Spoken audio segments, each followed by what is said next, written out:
छोटे से गांव के किनारे घने जंगल के पास एक पुरानी और टूटी फूटी सी झोपड़ी थी। उस झोपड़ी में गरीब किसान धनिया अपनी बूढ़ी माँ और बेटी गौरी के साथ रहता था। धनिया के पास बस कुछ छोटे छोटे खेत थे। उन्हीं खेतों में मेहनत करके वह अपने परिवार का पेट पालता था। हर दिन सुबह सूरज निकलने से पहले ही धनिया उठ जाता। ठंडी हवा चल रही होती, आसमान में हल्की लालिमा होती और गांव के ज्यादातर लोग अभी गहरी नींद में होते। लेकिन धनिया अपने पुराने हल और बैलों को लेकर खेत की तरफ निकल पड़ता।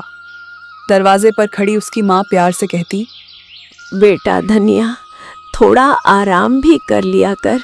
दिन रात इतनी मेहनत करते करते तू बहुत थक जाता होगा। सुबह से शाम तक खेत में काम करता है, फिर भी चेहरे पर शिकन नहीं लाता। मुझे तेरी चिंता होती है बेटा। शरीर को भी थोड़ा आराम देना जरूरी होता है। माँ, अगर मैं मेहनत नहीं करूँगा तो हमारे घर का चूल्हा कैसे चलेगा? हमारी ज़रूरतें कैसे पूरी होंगी? मुझे पता है मेहनत मुश्किल होती है, लेकिन यही हमारी ज़िंदगी का सहारा है। जब तक मेरे हाथ पैर चल रहे हैं मैं मेहनत करता रहूँगा, ताकि आपको कभी किसी चीज़ की कमी महसूस ना हो। तभी उसकी बेटी गौरी दौड़ते हुए आती और कहती, बाबा, जल्दी वापस आना, मैं आपका इंतजार करूंगी। देर मत करना, मुझे अच्छा लगता है जब आप जल्दी घर आ जाते हैं। धनिया अपनी बेटी के सिर पर प्यार से हाथ फेरता और खेत की ओर चल पड़ता। दिन भर वह खेत में पसीना बहाता रहता, कभी तेज धूप, कभी अचानक बारिश, लेकिन धनिया मेहनत करना कभी नहीं छोड़ता। धनिया ने कभी हार नहीं मानी। वह हमेशा अपनी माँ से कहता, ईश्वर ने हमें मेहनत करने के लिए हाथ दिए हैं। अगर हम सच्चे दिल से मेहनत करते रहेंगे तो एक ना एक दिन हमारी किस्मत ज़रूर बदलेगी। ईश्वर मेहनत करने वालों को कभी खाली हाथ नहीं लौटाते। माँ उसकी बात सुनकर चुपचाप भगवान से प्रार्थना करती।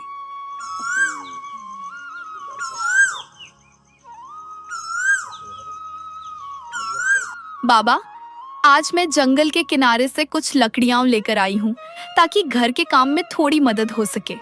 अकेली गई थी? बेटा, जंगल के किनारे अकेले जाना ठीक नहीं होता, वहाँ खतरा भी हो सकता है। हाँ बाबा, मैं अकेली ही गई थी। थोड़ा डर तो लगा था, लेकिन मैंने हिम्मत रखी।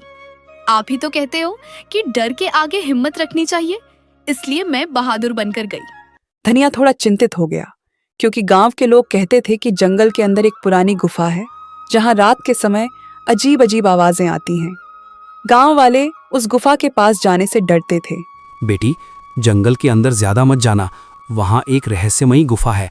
लोग कहते हैं वहाँ कुछ अजीब होता है, इसलिए उससे दूर ही रहना। धनिया भले ही गरीब था, लेकिन उसकी मेहनत और ईमानदारी पूरे इलाके में मशहूर थी। उसके छोटे छोटे खेतों में उगने वाली सब्जियां और अनाज हमेशा बहुत अच्छे होते थे। मिट्टी भी जैसे उसकी मेहनत को पहचानती थी। वह अपनी फसल में कभी कोई मिलावट नहीं करता था, ना कोई दवा जरूरत से ज्यादा डालता, ना ही लालच में आकर अनाज में कुछ मिलाता। यही कारण था कि जब भी धनिया अपनी फसल लेकर बाजार जाता तो उसकी सब्जियां और अनाज पलक झपकते ही बिक जाते। अगर सच में शुद्ध और अच्छा अनाज चाहिए तो धनिया से ही लेना। उसका अनाज हमेशा साफ सुथरा और बढ़िया होता है, इसलिए गांव के लोग उसी पर भरोसा करते हैं। लेकिन धनिया कभी इसका फायदा उठाकर ज्यादा पैसे नहीं मांगता था। मेहनत का सही दाम मिल जाए, वही मेरे लिए बहुत बड़ी बात है। मैं ज़्यादा दौलत या बड़ी बड़ी चीज़ों की चाह नहीं रखता। बस इतना चाहता हूँ कि दिन भर की मेहनत के बाद जो अनाज मैं उगाता हूँ उसका सही मूल्य मिल जाए।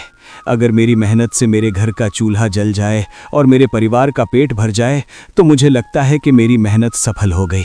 मेरे लिए सच्ची खुशी और सुकून इसी में है कि इंसान ईमानदारी से मेहनत करे और उसी मेहनत की कमाई से अपना जीवन चलाए। इसी वजह से गरीब लोग भी अक्सर उसी से सामान खरीदते थे। लेकिन गांव में एक बहुत बड़ा और अमीर व्यापारी था। उसका नाम था लालाचंद सेठ।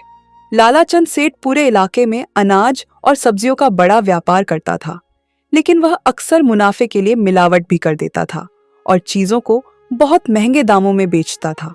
जब लोगों ने धनिया से सामान खरीदना शुरू किया तो सेठ का व्यापार थोड़ा कम होने लगा। यह बात उसे बिल्कुल पसंद नहीं आई। एक दिन बाजार में उसने धनिया को देखते ही ताना मारा। अरे धनिया, तू किसान है या कोई संत?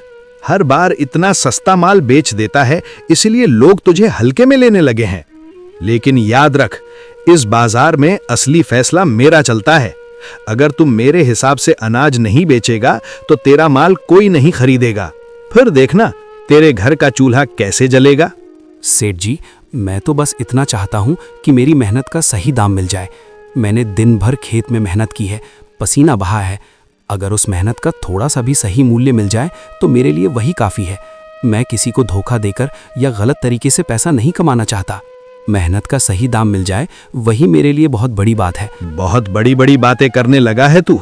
सुन ले धनिया, इस बाजार में वही चलता है जो ताकतवर होता है। अगर तूने मेरी बात नहीं मानी तो मैं ऐसा हाल कर दूंगा कि तेरा अनाज बाजार में कोई नहीं खरीदेगा।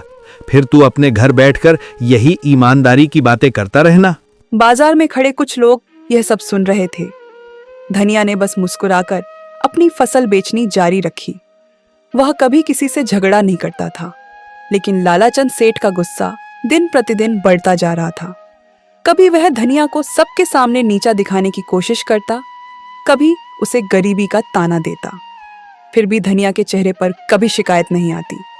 शाम को जब वह घर लौटता तो उसकी बेटी गौरी दौड़ कर आ जाती। बाबा, आज बाजार कैसा रहा?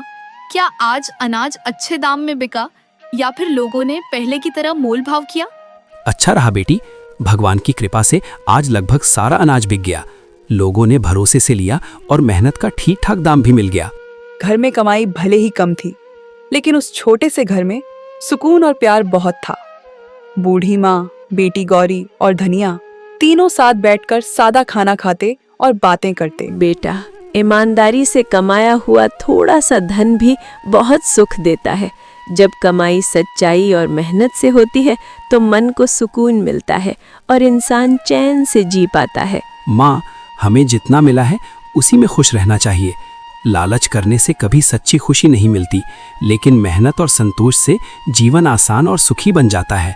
लेकिन उसे क्या पता था कि लालाचंद सेठ का जलता हुआ दिल अब धीरे धीरे एक खतरनाक योजना बना रहा है। एक ऐसी योजना जो बहुत जल्द धनिया की जिंदगी को पूरी तरह बदलने वाली थी। लालाचंद सेठ की जलन अब इतनी बढ़ चुकी थी कि उसने धनिया को बर्बाद करने की ठान ली। एक रात जब पूरा गांव सो रहा था, सेठ ने अपने आदमियों को चुपके से धनिया के खेत में भेज दिया। उन्होंने खेत में ऐसी दवा डाल दी जिससे पूरी फसल धीरे धीरे खराब होने लगी।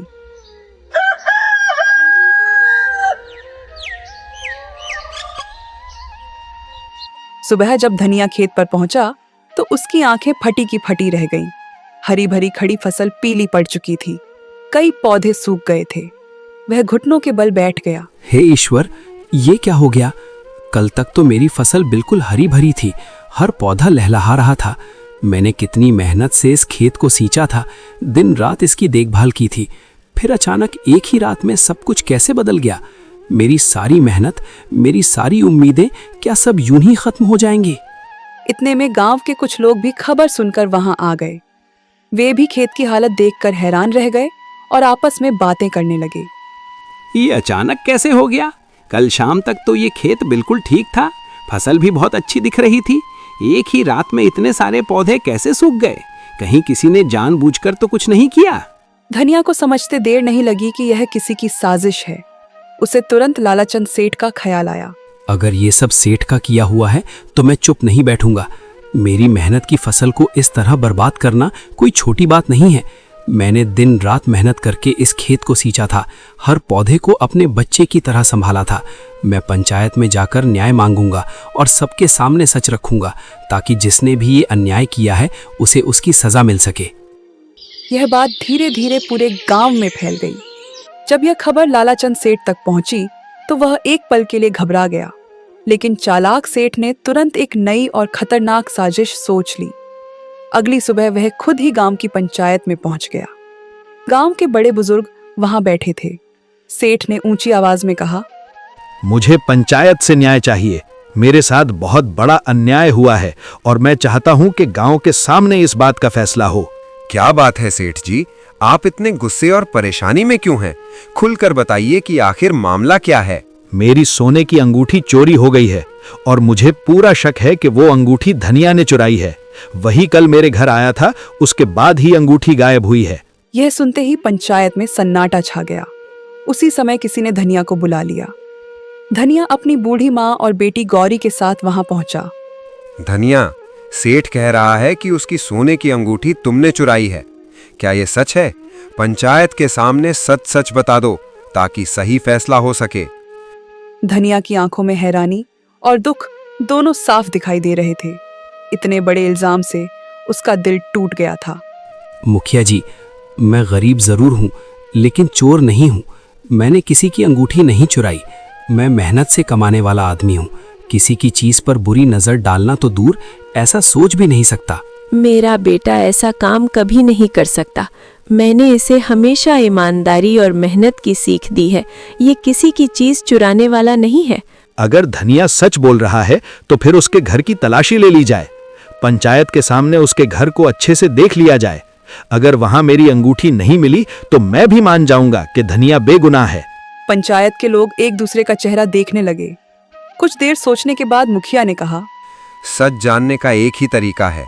हम सब अभी धनिया के घर चलेंगे और वहां अच्छी तरह तलाशी ली जाएगी। पंचायत के सामने सब कुछ साफ हो जाएगा और फिर उसी के अनुसार फैसला किया जाएगा। पंचायत के कई लोग, लालाचंद सेठ और गांव के कुछ और लोग धनिया के साथ उसके छोटे से घर की तरफ चल पड़े। धनिया की बूढ़ी माँ और छोटी बेटी गौरी भी डरते डरते उनके पीछे चल रही थी। धनिया का दिल बहुत तेज धड़क रहा था। उसे अपने ऊपर पूरा भरोसा था कि उसने कोई चोरी नहीं की। कुछ ही देर में सब लोग धनिया की झोपड़ी के सामने पहुंच गए। वह छोटी सी झोपड़ी थी, मिट्टी की दीवारें, ऊपर से घास फूस की छत और अंदर बहुत कम सामान। धनिया, हमें तुम्हारे घर की तलाशी लेनी पड़ेगी। पंचायत के सामने सच जानना जरूरी है, तभी इस मामले का सही फैसला हो पाएगा। मुखिया जी, मुझे किसी तलाशी से कोई डर नहीं है। आप पूरे घर की तलाशी ले लीजिए, हर कोना देख लीजिए। मेरे पास छुपाने के लिए कुछ भी नहीं है। अगर आपको अंगूठी मिल जाए तो पंचायत जो भी सजा देगी मुझे मंजूर होगी। लेकिन मैं फिर भी यही कहूँगा कि मैंने कोई चोरी नहीं की है। मैंने किसी की चीज को हाथ तक नहीं लगाया। पंचायत के 2-3 लोग झोपड़ी के अंदर गए। उन्होंने धीरे धीरे हर जगह देखना शुरू किया। कभी पुराने बर्तन उठाकर देखते, कभी कोने में रखी टोकरी को उलटते, कभी खाट के नीचे झांकते। धनिया बाहर खड़ा सब देख रहा था। उसकी माँ ईश्वर का नाम जप रही थी। कुछ देर तक तो कुछ भी नहीं मिला। धनिया के दिल में थोड़ी उम्मीद जागने लगी, लेकिन तभी एक आदमी ने अचानक जोर से आवाज लगाई, रुको, यहाँ कुछ चमक रहा है, जरा देखो तो सही। अरे, ये तो सोने की अंगूठी है। एक पल के लिए पूरा माहौल सन्न रह गया। देखा, मैंने कहा था ना, यही चोर है। अब सबके सामने सच आ गया। अंगूठी इसके ही घर से मिली है। नहीं, ये अंगूठी मेरी नहीं है। मैंने इसे कभी नहीं देखा। मुझ पर झूठा इल्जाम लगाया जा रहा है। ये झूठ है। मेरा बेटा ऐसा नहीं कर सकता। किसी ने जानबूझकर हमारे घर में ये अंगूठी रखी है ताकि धनिया को बदनाम किया जा सके। लालाचंद सेठ के चेहरे पर तुरंत नकली हैरानी आ गई। लेकिन अब पंचायत के लोग एक दूसरे की तरफ देखने लगे, क्योंकि अंगूठी सच में धनिया के घर से मिली थी। अब तो सबूत भी मिल गया। ऐसे आदमी को हमारे गांव में रहने का कोई हक नहीं है। जो चोर है उसे सख्त सजा मिलनी चाहिए ताकि दूसरे भी डरे। मैंने चोरी नहीं की। मुझ पर भरोसा कीजिए, मैं कभी किसी की चीज नहीं चुराऊंगा। ये सब झूठा इल्जाम है। लेकिन उसकी बात सुनने वाला कोई नहीं था। गांव वाले लालाचंद की तरफ देखकर सिर हिला रहे थे और किसी ने धनिया की ओर ध्यान ही नहीं दिया। अगर आज ऐसे चोर को सजा नहीं मिली तो कल कोई भी आदमी चोरी करने लगेगा। गांव की शांति और नियमों की रक्षा के लिए मैं इसे बर्दाश्त नहीं कर सकता। कोई भी ऐसा काम करे तो उसका अंजाम यही होना चाहिए ताकि बाकी लोग सबक सीखें। ऐसे आदमी को गांव से निकाल देना चाहिए। इसे यहाँ रहने का कोई हक नहीं। धनिया, पंचायत के सामने ये मामला बहुत गंभीर है। तुम्हारे घर से अंगूठी मिली है और यही सबसे बड़ा सबूत माना जा रहा है। हमारे पास इसी आधार पर फैसला करना होगा। हमें सच जानना है और उसी अनुसार न्याय करना है। मैंने चोरी नहीं की। मुझ पर भरोसा कीजिए, मैं कभी किसी की चीज नहीं चुराऊंगा। ये सब झूठा इल्जाम है। मुखिया जी, मैं गरीब जरूर हूँ, लेकिन चोर नहीं हूँ। मैंने किसी की चीज हाथ नहीं लगाई। किसी ने जानबूझकर मुझे फंसाया है ताकि मुझे बदनाम किया जा सके। लेकिन पंचायत के कई लोग अब सेठ की बातों में आ चुके थे। ऐसे आदमी को गांव से निकाल देना चाहिए। इसे यहाँ रहने का कोई हक नहीं। मत करो ऐसा, हम कहाँ जाएंगे? हमारा तो यही एक घर है, यही हमारी जिंदगी है। पंचायत का निर्णय है कि धनिया को चोरी के अपराध में आज से इस गांव से निकाल दिया जाए। ये फैसला गांव की शांति और कानून के लिए लिया गया है। यह सुनते ही धनिया जैसे पत्थर का बन गया। उसकी माँ की आंखों से आंसू बहने लगे। गौरी रोने लगी। धनिया, तुम्हें आज ही इस गांव को छोड़ना होगा। अब से इस गांव में तुम्हारा कोई हक या अधिकार नहीं रहेगा, ना खेतों पर, ना पानी के स्रोतों पर, ना किसी भी गांव की किसी सुविधा पर। यह कठिन निर्णय है, लेकिन पंचायत के आदेश के मुताबिक इसे मानना ही पड़ेगा।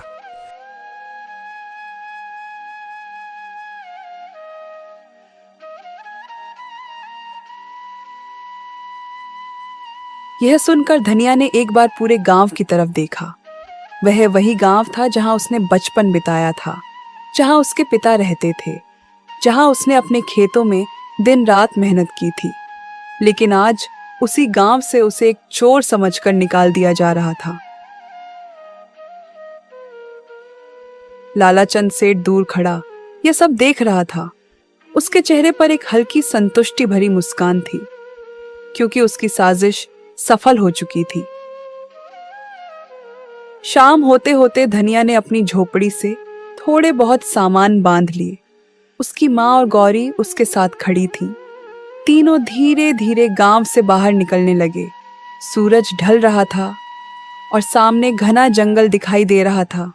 उन्हें नहीं पता था कि अब वे कहाँ जाएंगे, लेकिन किस्मत उन्हें धीरे धीरे उसी जंगल की रहस्यमयी गुफा की तरफ ले जा रही थी, जहां से उनकी जिंदगी की कहानी एक बिल्कुल नया मोड़ लेने वाली थी। तीनों दर दर भटकते हुए जंगल के रास्तों पर चल रहे थे। कभी दूर से किसी पक्षी की आवाज आती, कभी झाड़ियों में कोई जानवर सरसराता। धनिया बार बार पीछे मुड़कर गांव की तरफ देखता, लेकिन अब वहां लौटने का कोई रास्ता नहीं था।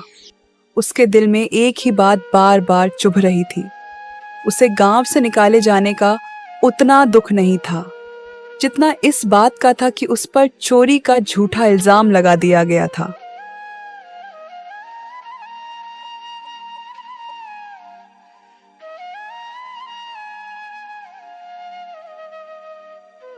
माँ, गौरी, हम कहाँ जाएंगे? हे ईश्वर, मैंने कभी किसी का बुरा नहीं किया, किसी का अधिकार नहीं छीना, किसी को दुख नहीं दिया। फिर भी आज मुझे चोर समझ लिया गया, मेरी मेहनत और ईमानदारी पर शक किया गया। लेकिन मैं जानता हूँ कि सच्चाई अंततः जीतती है और आपकी न्यायपूर्ण दृष्टि के सामने किसी का छल और अन्याय टिक नहीं सकता। उसकी आंखें भर आईं, लेकिन वह अपने आंसू अपनी माँ और बेटी के सामने छुपा रहा था। तभी गौरी ने धीरे से कहा, बाबा, मुझे याद है जब मैं जंगल से लकड़ियां लेने आती थी तो रास्ते में एक बहुत बड़ा पेड़ है। उसका तना इतना चौड़ा है कि उसके नीचे हम लोग आराम से रात बिता सकते हैं। वहाँ थोड़ा सा खुला मैदान भी है। सच कह रही हो बेटी? इतना बड़ा पेड़ है कि हम सब वहाँ आराम से रात बिता सकते हैं? हाँ बाबा, वहाँ जमीन भी साफ है और सुरक्षित लगती है। अगर आप चाहें तो हम आज की रात वहीं रुक सकते हैं। मैं आपको रास्ता दिखा दूंगी। धनिया ने अपनी माँ की तरफ देखा। बूढ़ी माँ बहुत थक चुकी थी। बेटा, अगर सच में ऐसा बड़ा और सुरक्षित पेड़ है तो वहीं चलकर थोड़ा आराम कर लेते हैं। रास्ते में थकान भी कम होगी और हम सब एक साथ ठहरकर रात गुजार सकते हैं। तीनों उसी दिशा में चल पड़े। कुछ देर बाद सच में उन्हें एक बहुत बड़ा और पुराना पेड़ दिखाई दिया। उसकी मोटी जड़ें जमीन से बाहर निकली हुई थीं और उसकी शाखाएं चारों तरफ फैली हुई थीं। पेड़ इतना बड़ा था कि उसके नीचे काफी जगह खाली थी। धनिया ने चारों तरफ देखा। जंगल धीरे धीरे अंधेरे में डूब रहा था। आज की रात हम यहीं रुकेंगे। यहाँ ठहरना सुरक्षित रहेगा और थोड़ी देर आराम भी हो जाएगा। बाबा, आप और दादी यहीं आराम से बैठिए, मैं थोड़ी देर में वापस आती हूँ। कहाँ जा रही हो बेटी इतनी रात में? पास में कुछ फल वाले पेड़ हैं, मैं दादी के लिए ताजा और मीठे फल लेकर आती हूँ। जल्दी आ जाऊंगी बाबा। धनिया कुछ कह पाता उससे पहले ही गौरी पास की झाड़ियों की तरफ चली गई। थोड़ी देर बाद वह वापस लौटी। उसके हाथों में कुछ जंगली फल थे। उसने वे फल अपनी दादी के हाथ में रख दी। बेटी, तू खुद खा ले, मुझे कोई फर्क नहीं पड़ेगा। पहले आप खाइए दादी, आप सबसे ज्यादा थकी हुई हैं। मैं तब तक इंतजार कर लूंगी, आपका पेट भरा होना जरूरी है। बाबा, आप दुखी मत होइए, आपने कभी कुछ गलत नहीं किया। सब जानते हैं कि आप सच्चे और ईमानदार इंसान हैं। एक दिन जरूर आएगा जब सबको सच पता चल जाएगा और तब सभी लोग समझेंगे कि आप बेगुनाह हैं। अपनी बेटी यह बात सुनकर धनिया की आंखें भर आईं। बूढ़ी माँ आसमान की तरफ देख रही थी। तारों से भरा आसमान जैसे उन्हें दिलासा दे रहा था। पेड़ के नीचे बैठे बैठे काफी समय बीत चुका था। रात धीरे धीरे गहरी होने लगी थी। आसमान में काले बादल घिर आए थे और ठंडी हवा चलने लगी थी।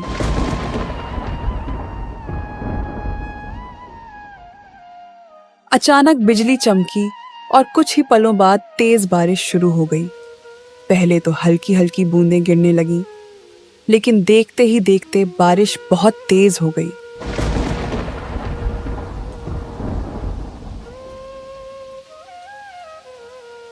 पेड़ की घनी शाखाएं कुछ देर तक उन्हें बचाती रहीं, लेकिन जल्द ही पानी की बूंदें नीचे तक आने लगीं। बूढ़ी माँ कांपने लगी। गौरी भी अपने पिता के पास सिमट गई। धनिया ने चारों तरफ चिंतित होकर देखा। अगर ऐसे ही बारिश होती रही तो हम सब पूरी तरह भीग जाएंगे और तब बीमार पड़ने का डर भी रहेगा। हमें तुरंत कहीं ऐसा स्थान ढूंढना होगा जहां हम सिर छुपा सकें और थोड़ी देर के लिए सुरक्षित रह सकें। यह सोचकर धनिया तुरंत उठ खड़ा हुआ। वह बारिश में भीगते हुए आसपास जगह ढूंढने लगा। जंगल में अंधेरा था और हर तरफ पानी की आवाज गूंज रही थी।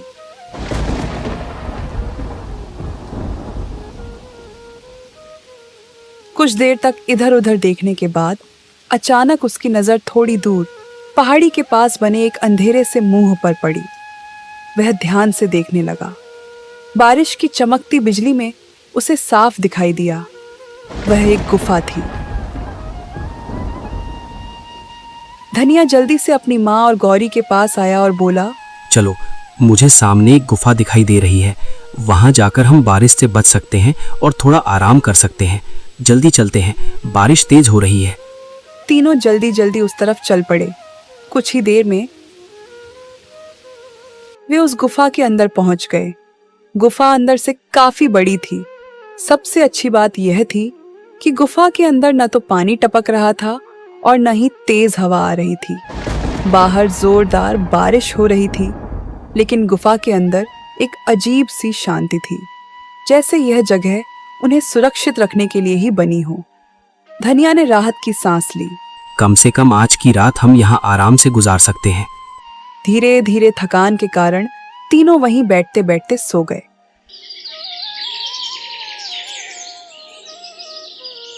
सुबह जब धनिया की आंख खुली तो बारिश रुक चुकी थी। गुफा के बाहर से हल्की धूप अंदर आ रही थी। पक्षियों की चहचहाहट फिर से जंगल में सुनाई देने लगी थी। धनिया उठकर बाहर गया और चारों तरफ देखा। जंगल हरियाली से चमक रहा था। वह कुछ देर चुप खड़ा रहा और सोचने लगा। फिर वह गुफा के अंदर वापस आया। उसकी माँ और गौरी भी अब जाग चुकी थी। जब तक हमें रहने के लिए कोई और जगह नहीं मिल जाती, हम इसी गुफा में रहेंगे। बूढ़ी माँ ने सहमति में सिर हिलाया। गौरी भी खुश हो गई। बाबा, यह जगह तो अच्छी है। यहाँ हमें बारिश और हवा से भी डर नहीं लगेगा।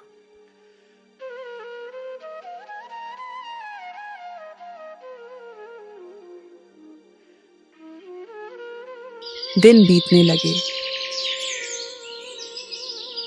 धीरे धीरे गुफा ही धनिया, उसकी माँ और गौरी का नया घर बन गई।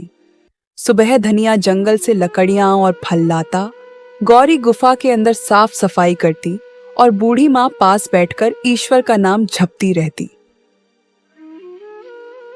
गरीबी अभी भी थी, लेकिन तीनों एक दूसरे के साथ होने से संतुष्ट थे।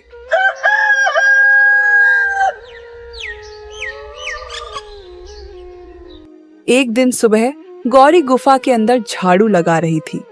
वह धीरे धीरे गुफा के कोने कोने की धूल साफ कर रही थी। झाड़ू लगाते लगाते वह गुफा के पीछे वाले हिस्से तक पहुंच गई। वहां पत्थरों के बीच कुछ अजीब सा दिखाई दिया। गौरी रुक गई। उसे लगा जैसे वहां कोई पुरानी थैली पड़ी हो। उसने झुककर उसे उठाया। उस थैली के अंदर चमकते हुए सोने के सिक्के भरे हुए थे। गौरी घबराकर जोर से चिल्लाई, बाबा, बाबा जल्दी आइए।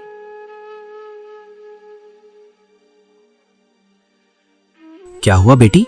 गौरी ने कांपते हाथों से वह थैली अपने पिता को दिखाई। धनिया ने जब अंदर देखा तो वह भी कुछ पल के लिए हक्का बक्का रह गया। थैली में सचमुच बहुत सारे सोने के सिक्के थे। बूढ़ी माँ भी पास आ गई। लगता है भगवान ने हमारी सच्चाई और हमारे दुखों को देखकर हम पर दया की है। उसने हमें कठिन समय में सहारा दिया, हमारी मेहनत और ईमानदारी को महत्व दिया और अब हमें सुख, सुरक्षा और सम्मान मिला है। सच में उसकी कृपा से ही आज हमारा परिवार खुशहाल और सुरक्षित है। धनिया कुछ देर तक चुप खड़ा रहा। उसकी आंखों में आंसू आ गए। उसे लगा जैसे ईश्वर ने आखिरकार उसकी ईमानदारी का फल दे दिया हो। अब हमें इस जंगल में रहने की जरूरत नहीं है।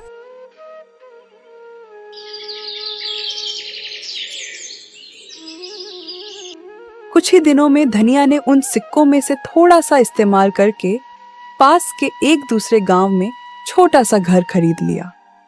वह अपनी माँ और गौरी के साथ वहां रहने लगा। धीरे धीरे उसने फिर से छोटा सा खेत भी ले लिया और मेहनत करने लगा। अब उनकी जिंदगी पहले से कहीं बेहतर हो गई थी। घर में खुशहाली लौट आई थी। बूढ़ी माँ अक्सर ईश्वर को धन्यवाद देती, लेकिन कुछ ही समय में धनिया के अमीर बनने की खबर दूर दूर तक फैल गई। यह बात आखिरकार लालाचंद सेठ के कानों तक भी पहुंच गई। जब उसने सुना कि जिसे उसने गांव से निकलवा दिया था वही धनिया अब अमीर हो गया है, तो वह एकदम हक्का बक्का रह गया। वह गुस्से और हैरानी से बोला, ये कैसे हो सकता है? वो गरीब किसान जिसने कभी किसी से कुछ नहीं लिया, इतना मेहनती और ईमानदार रहा, अब इतना अमीर कैसे बन गया? ये तो किसी ने सोचा भी नहीं होगा। सेठ को जल्द ही पता चल गया कि धनिया को जंगल की गुफा में सोने के सिक्के मिले थे। यह सुनते ही लालाचंद सेठ की आंखों में लालच चमकने लगा।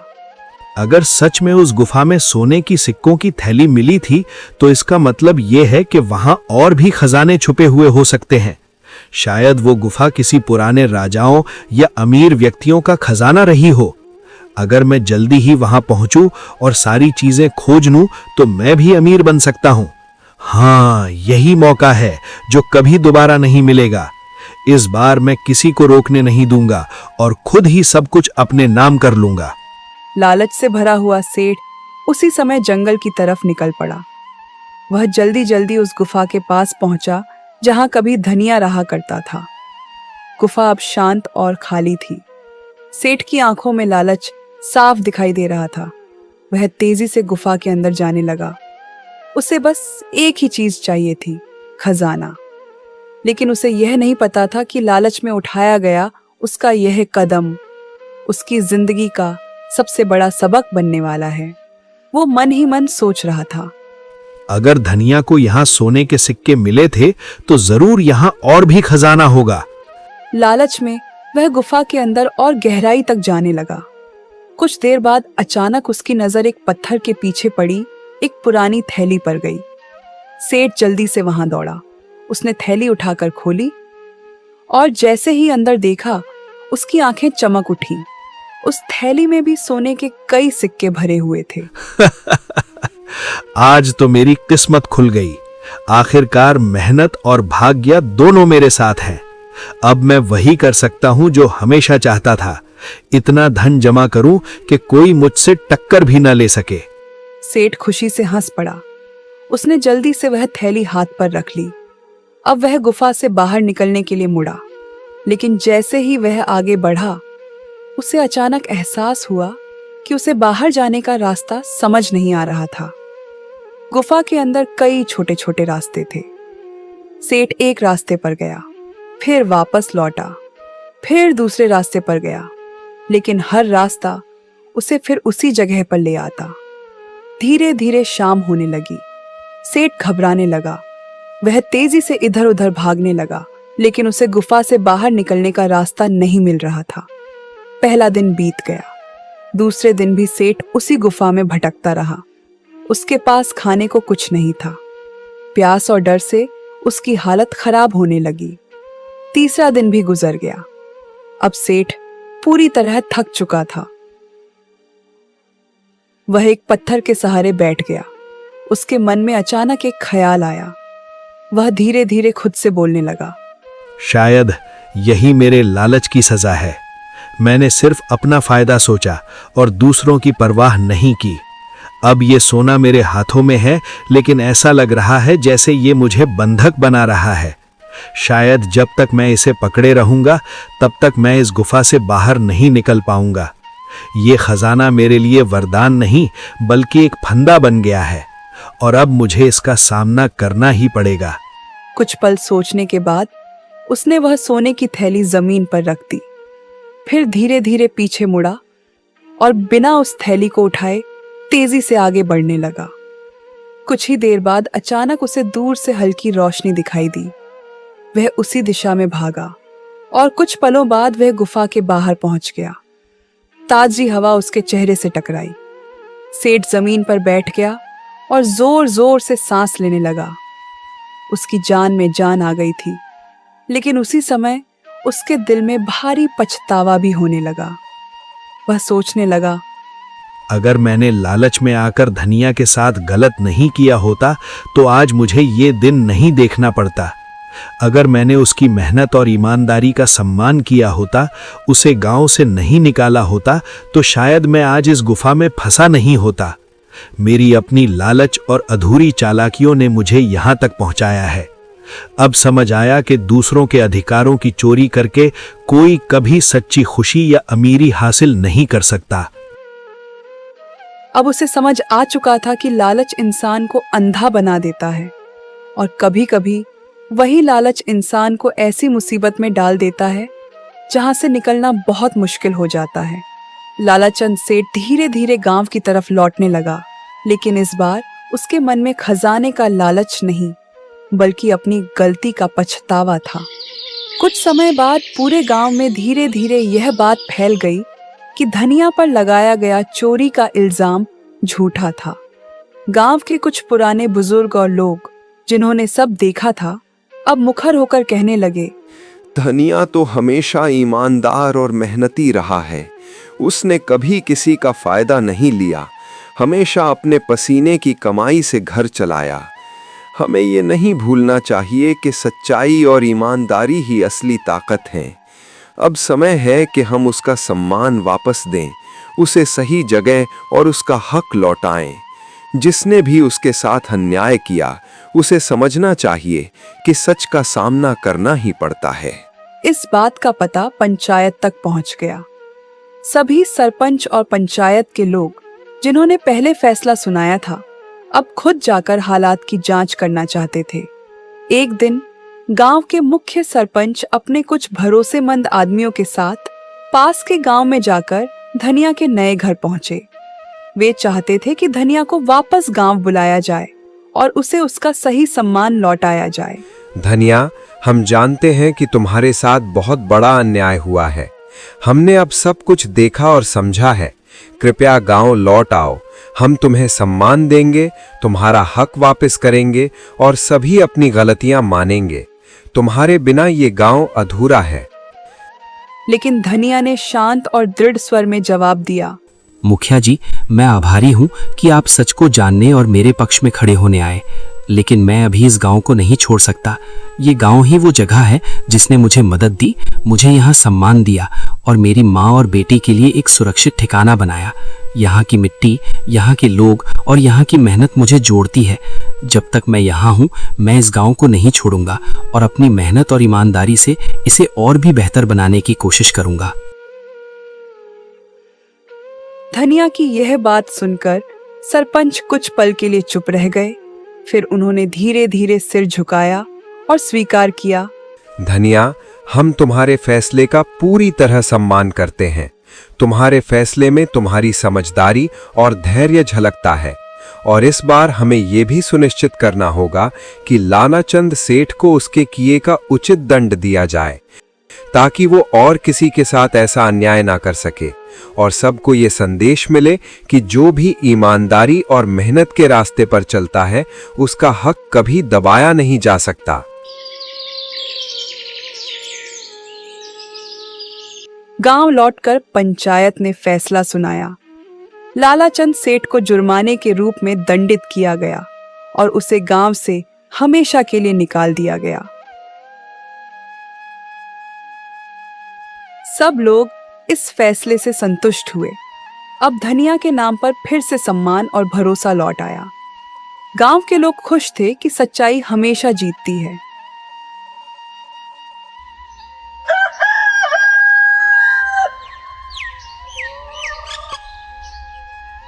धनिया की माँ और गौरी भी अपने बेटे और पिता के गौरव से खुश थीं।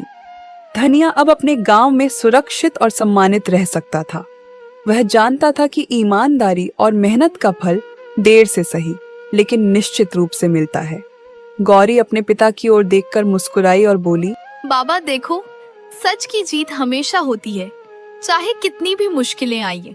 सच्चाई और ईमानदारी का मार्ग कभी खाली नहीं जाता। मुझे लगता है कि हम सब ने यह सच में महसूस किया। हाँ बेटी, और यही सीख हमें हमेशा याद रखनी चाहिए। ईमानदारी, मेहनत और सच्चाई का मार्ग ही असली ताकत है। अगर हम इसे अपनाएं तो कोई भी चुनौती हमें नहीं हरा सकती। यही रास्ता हमें सही मंजिल तक ले जाता है। और इस तरह धनिया, उसकी माँ और गौरी ने अपने नए घर में खुशी खुशी जीवन बिताना शुरू किया। साथ ही गांव में उनका सम्मान और प्यार हमेशा बरकरार रहा।